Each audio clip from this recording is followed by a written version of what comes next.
BFM Business, Intégral Placement, Pépites et Pipo. Le CAC 40 donc qui continue sa marche en avant pour le moment et qui reconquiert les 5300 points. Des idées de titres à mettre éventuellement dans vos comptes titres, dans vos PEA. C'est Eric Lewin ce matin qui est avec nous depuis la Bourse au quotidien. Bonjour Eric. Bonjour messieurs. Ce matin vous nous proposez de jeter un œil sur Affin.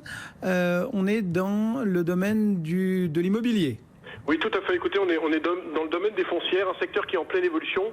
La semaine dernière, Gecina a racheté par exemple Eurosic, faisant du nouveau groupe la 4e foncière européenne et la première dans les bureaux.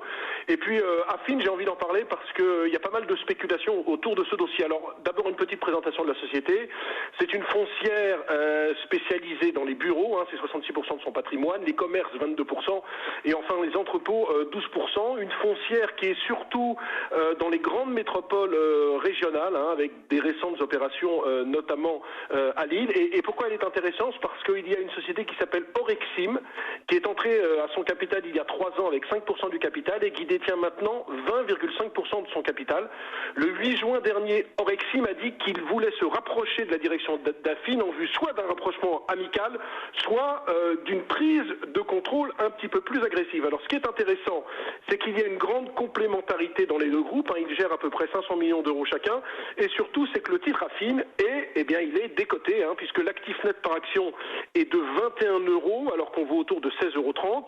Deuxièmement, il y a toujours un très bon rendement sur le titre Affin. On est autour de 6,7%, parce que la société distribue 1 € de coupons par an. Et surtout, il y a vraiment une complémentarité entre les deux groupes, entre donc Orexim, qui n'est pas coté, qui est une foncière régionale, et puis Affin, avec un état-major d'Affin qui n'est plus tout jeune. Alors je sais qu'on peut rester plus âgé et gérer les foncières, mais moi je pense qu'il pourrait y avoir une opération sur le capital, et je vise 20 € sur la société. Alors pourquoi je vise pas 21 € qui est le prix de l'actif net? C'est parce que quand il y a des opérations en général sur des foncières petites, on n'achète pas au niveau de l'actif net, on achète toujours avec une légère décote, et donc c'est mon conseil du jour sur Affin. Attention toutefois, les volumes ne sont pas très importants sur les titres.